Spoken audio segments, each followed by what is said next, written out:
York City math and science student, and I ended up going after college back to the University of Pennsylvania to Wharton. And back in Brooklyn, my mother was asked by her nephew, Aunt Miriam, why is Paul back in Philadelphia? I thought he just graduated. Did he do something bad? And my mother, having learned a new word, my son Paul's going to be an economist. And my cousin said, Aunt Miriam, what's an economist? And that threw my mother, because it was a new word, and she said, I think an economist is someone who is very, very, very good with numbers, but does not have enough personality to become an accountant. So as we're going to spend a little time here talking about economics, let's hope my mother's definition does not come true, and let's hope talking about economics this morning helps you start to see your business and your role in our society and in your business life. The reason I became an economist was growing up in Brooklyn. It was so clear to my immigrant father and his brothers who were in business with him that no one knew anything about economics, yet economics dominated 95% of their waking lives. Every day it was how to get a job, how to get a better job, how to buy a car, how to finance a car, and of course the ultimate dream for an immigrant in Brooklyn, how do you move to Long Island or Westchester and buy a house? And how do you finance a house? And I noticed whenever they would talk about economics, they would argue and nobody agreed. So I said, they really don't know. I'm going to go figure out, once I found out there was this subject called economics, I didn't know that in high school, I switched and I became an economist because I was brought up feeling so fortunate that my family was living in the United States, and I wanted to bring home to them the knowledge that they clearly knew the most.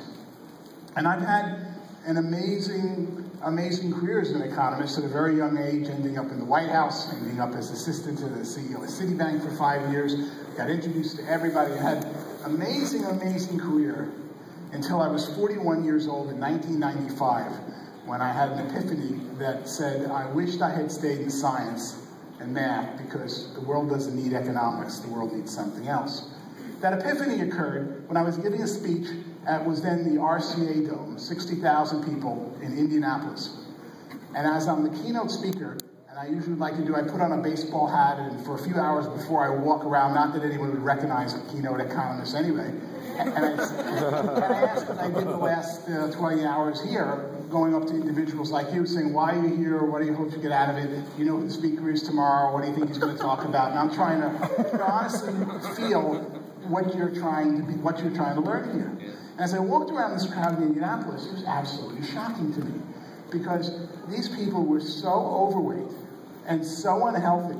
And when you talk with them, you can figure out by their dress or some conversation, they're probably about 35, but they look 55. And this was just not my reality. I had a beautiful place in Soho next to NYU where I taught. I had a beautiful beach house in the Palisades. And when I would fly back and forth, not land in the middle between my two upscale communities, it was as if I'm living on a different planet. So I came home and I said, why would people spend time and money to go to a weekend retreat, pay money to learn about economics, when it's clearly the most important things they learn to do first? They need to learn how to eat and take care of their health before they learn about economics. And where does this disconnect occur? And then I started studying obesity and economics, and I've since written 4 books on preventative medicine. I coined the word wellness almost 20 years ago in one of those books, The Wellness Revolution. Wellness, when I started, meant cancer care. It meant hospice care for cancer patients was a wellness center. And I grabbed the word wellness and took it back, as I'm going to explain to you today. And as I started studying this, it got very depressing. And I said, I don't know enough biology to know what this is about. And this is a terrible, terrible crisis. What I figured out, and I'm going to use today's numbers, back then, it was 50% of the population was overweight and obese. But it wasn't just a random 50%. They all lived in certain areas. They fit a certain socio-demographic profile. In one of my early books, I talked about the poorer you are, the more overweight you are. And the New York Times said, how ridiculous is this Reagan, that they like to say whatever president you're with if they don't like you.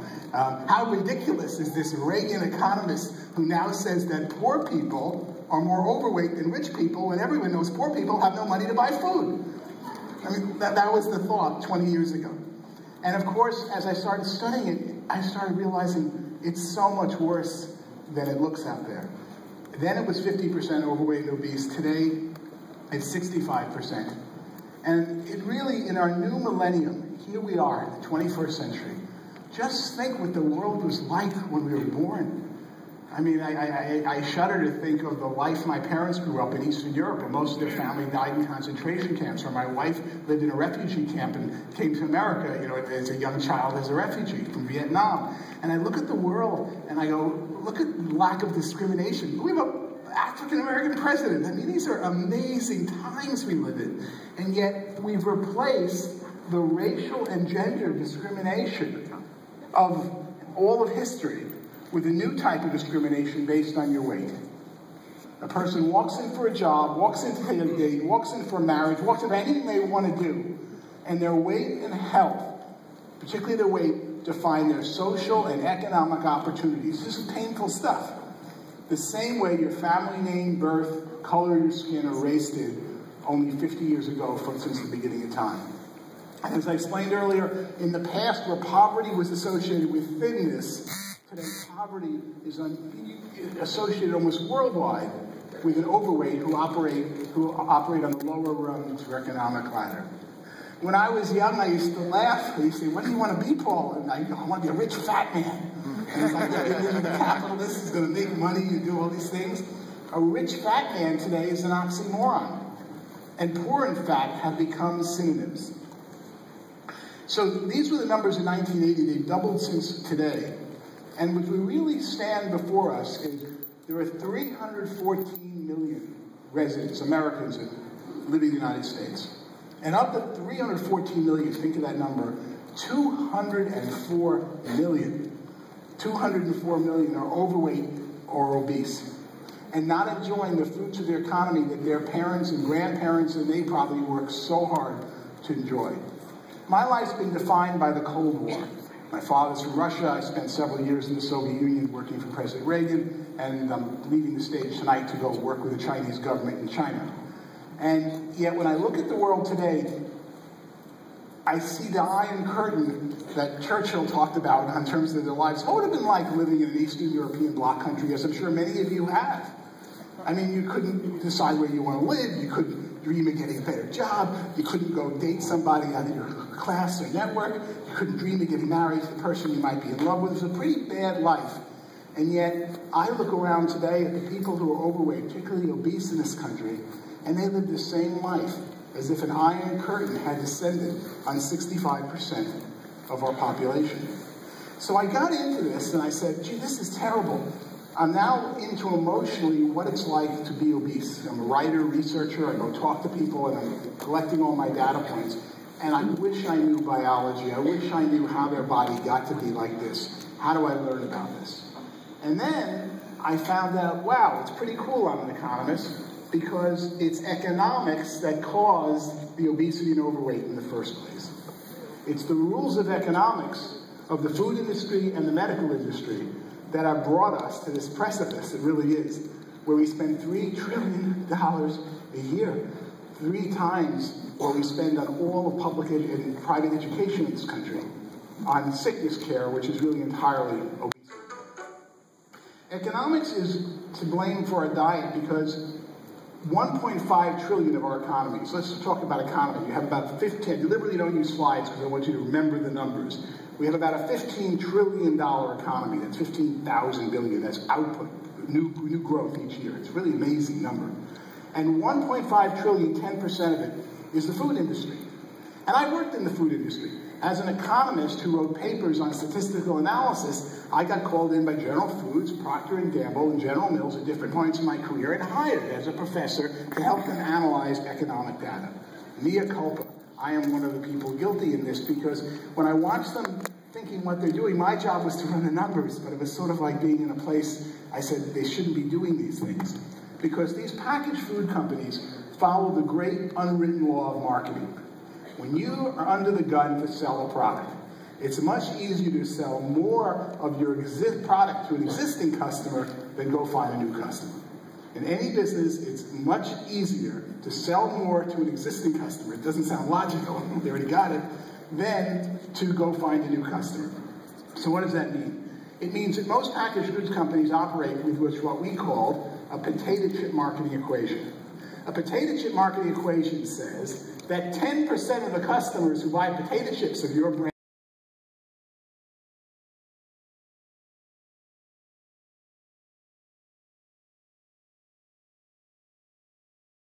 out each day, put a few chips next to a sandwich or some kind of garnish. Or you might buy one bag a day and eat it in front of, do you see how fast that is? That's 30 to 1. So you very quickly see that everybody has these high consumption customers. And these high consumption customers are like rats in a laboratory. They study, they go to this church, and the new song praising Jesus is this one. Let's hire the singer of the song for our commercial, so they subliminally hear the commercial and associate our music with what they are, our item with church. And they put together, study their likes, dislikes, hopes, dreams, heroes, aspirations of a high consumption customer. And everyone's a little different, but they've got some product they're effectively emotionally addicted to. No expense is spared. If you're a high consumption customer of McDonald's, through General Foods, through Procter & Gamble, any type of Pringles, any item, you are like a deer in headlights. You've got the best and brightest minds getting up every day, studying everything in your life to make you consume more of that food. And they mix the chemicals in a way that's unbelievable. I've seen glass rooms where they take cookies like Oreo, which, by the way, used to be Kraft Foods, became Philip Morris Tobacco. They literally took the tobacco marketing people and same company and moved them over to the food companies.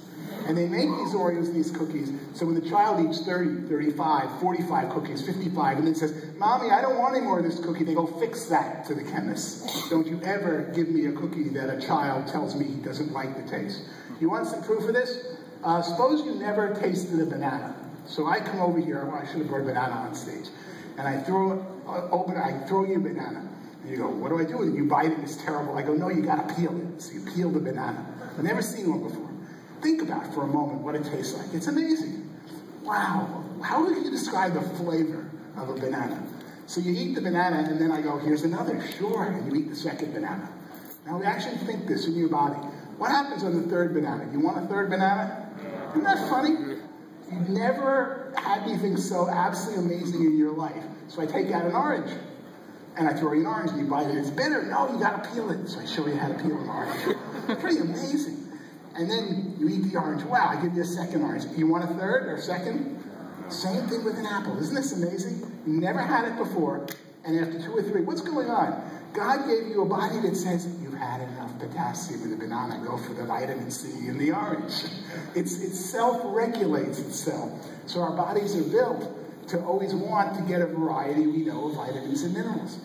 And of course, what happens now? You go to McDonald's and have a French fry. Which French fry are you sick of? Is it the third? Is it at what point? So why? Why? It's because they processed and made the French fry to fool your taste buds. It actually tastes better and better the more and more you want, so you're sick of it. And they've effectively filled this with empty calories. Empty calories, we use up the 2,000 whatever calories you can consume each day that don't have the vitamins, the minerals, the proteins that you need to live. And I remember once when I was doing some analysis, and I went up to General Foods. I never used to mention these companies, but I'm getting old now. I'm allowed to talk about anyone. They're all clients. Companies don't even exist. And I said to the head guy who made me open this, I'm having trouble with the data. Can I see some of the videos? Because they would video behind these focus groups, behind the one-way mirrors. He goes, you don't want to see those, Paul. And I said, no, I want to see what they said about the product, because I'm having trouble in misunderstanding this category. And he said, Paul, if you saw these women walk in here at 220 pounds, and I make my bonus going to Barbados if I get them to 240 pounds this quarter. And he laughed about it. But he literally knew, don't demoralize the executives of the company by showing them what their customer looks like as they talk about their most valued customer or targeted customer. So I got pretty down on the food industry. This is when I started out my research in how we got here, because I could see where the obesity was coming from. So I said, surely the cost of this is just unbelievable. The cost of just one disease already, type 2 diabetes, are more than we spend on public education. And type 2 diabetes just destroys families. It makes 55-year-old men and women go blind, have amputations, and have a very, very reduced quality of life. And I'm being kind. That's just one side effect of being overweight. So what does the medical industry do? So when I turned my research to the medical industry who has to deal with this problem, I found that the medical industry executives make the food industry executives look like Mary Poppins. The medical industry focuses on what they call a doctor, and they call a doctor a technology dispenser. So you may think of it as your doctor, they think of it as a technology dispenser. They make technologies and he dispenses them. The technology dispensers or doctors are targeted by the medical companies, the detail companies, the drug companies, the medical procedure companies, in the same way that the high consumption food customer is targeted. And the medical company people, well, here's some examples. When I grew up, you got sick and you took penicillin for 6 days. The first thing you asked when you got a prescription is, how long do I take it? Today, medical prescriptions in the United States, 95% of the prescriptions filled in the United States are for prescriptions you take for the rest of your life. The doctor says, take this. When? Forever. You're not getting better. I don't cure anything. I treat the symptom of your, oh, you want to get better. We can't talk about that. That would mean changing your diet or getting into obesity. You treat the symptoms of obesity that keep you alive. And the reason for that is just so obvious. If you were a union railroad worker all your life, and you had worked for them, and they trusted you, and they said, we don't trust these guys at the investment banks. We trust you to watch our pension money and invest it so we can have a good retirement. Nothing wrong with that. And you had to invest the money. Where would you invest it? You'd invest it in companies. Would you invest it in companies that made pills that cure disease they sell for $100 once? Or would you invest it in companies that make a pill that treats a symptom of the common cold, doesn't cure it, you take it every day for $3 for the rest of your life? And you can see very quickly how the entire medical establishment is built economically. Nothing wrong, nothing bad, it's just facts. To make products that do not cure anything but treat symptoms. So the $3 trillion of our economy, that's the medical industry, is basically driven by obesity, heart disease. These are the big factors that consume roughly 90–95% of our medical budget. Are directly the symptoms of obesity, and yet obesity is not on the chart to even check as a disease. You have to treat one of the symptoms of hypertension or something else and get them on a drug that they take the rest of their life. And the medical establishment effectively is paid for by governments who have to get through this budgetary cycle or by companies. And why should a company spend money treating something that's absolutely 99% going to cause cancer 8 years from now? Because you're going to have this guy on Medicare or on another company, or you'll fire him long before he develops really bad symptoms, such that you don't have to pay for this. I'm not saying this pejoratively like any of these companies are evil, but the effect is the same. And here's the worst example. Suppose for me that I drew a line down here. I say, lock the doors. And on this side of the room, everyone is the CEO of a food company. On this side of the room, everyone is the CEO of a medical supply company, medical procedures, hospitals, pharmaceuticals. And I said, now guys, I want to show you how we're all in this together. First, food companies. Do you recognize food companies that you think you all compete and you hate each other? Wrong. You at Wendy's and you at McDonald's, you don't hate each other. When you get a guy obese, which is 20% over normal body weight, and that average keeps going up, he consumes 50% more calories.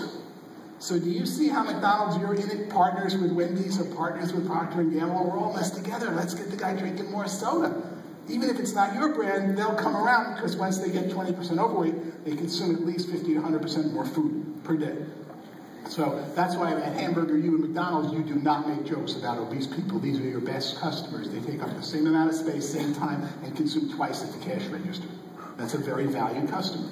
So food companies, first realize you're all in this together and stop competing so viciously. Our goal is to make America obese so we can double consumption because the population is not doubling anymore. Now, you guys, these guys, you better make friends with the medical. These guys, the medical doctors, when people come in, your goal is to sell more of your medical procedures and get them coming back for more addicted to your prescription drugs. Now, you take an oath, medical companies. I promise under the new Hippocratic Oath, I will never, ever tell a customer to stop eating. I will never, and ruin our business. I will never, ever tell them to lose weight. I will never tell them to exercise. Now, it sounds crazy. I mean, but in effect, this is what's really going on. Because the doctor's limited to a 10-minute visit, he's got to deal with the prescription and he doesn't have the time. It's all economic laws. The food industry needs to keep making people obese, and their only enemy is if the medical community ever figured it out, that the real reason everyone has all these diseases is the diet and the lack of exercise.